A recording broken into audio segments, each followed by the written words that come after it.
அருகே சித்தர்காடு டாஸ்மாக் மதுபான கடை அருகே சட்டத்திற்கு புறம்பாக மது விற்பனை செய்தவர் கைது செய்யப்பட்ட நிலையில் டாஸ்மாக் மதுபான கடைக்கு சீல் வைத்து அதிகாரிகள் நடவடிக்கை எடுத்துள்ளனர்.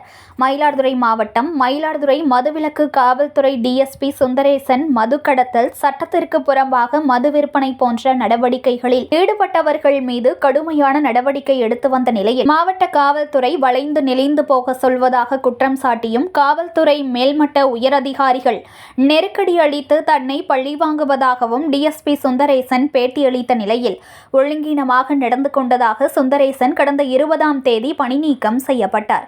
இந்த நிலையில் மயிலாடுதுறை அருகே சித்தர்காடு காவிரி ஆற்றங்கரை ஓரமுள்ள டாஸ்மாக் கடையில் அருகில் சட்டத்திற்கு புறம்பாக பொதுவெளியில் அட்டை பெட்டியில் வைத்துக் கொண்டு டாஸ்மாக் சரக்கு விற்பனை தீவிரமாக நடைபெற்று வந்தது.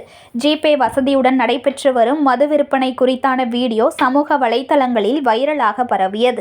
இது தொடர்பாக மூவலூரைச் சேர்ந்த செல்வம் என்பவரை மதுவிலக்கு போலீசார் கைது செய்துள்ளனர். அதன் தொடர்ச்சியாக நாகப்பட்டினம் டாஸ்மாக் மண்டல மேலாளர் பழனிவேல், மயிலாடுதுறை மதுவிலக்கு காவல் ஆய்வாளர் அன்னை அபிராமி முன்னிலையில் நிரந்தரமாக பூட்டப்பட்டு நடவடிக்கை மேற்கொள்ளப்பட்டுள்ளது என குறிப்பிடப்பட்டுள்ளது. செய்திகளை உடனுக்குடன் தெரிந்து கொள்ள லைக் பண்ணுங்க, ஷேர் பண்ணுங்க, சப்ஸ்கிரைப் பண்ணுங்க, மறக்காம கமெண்ட் பண்ணுங்க.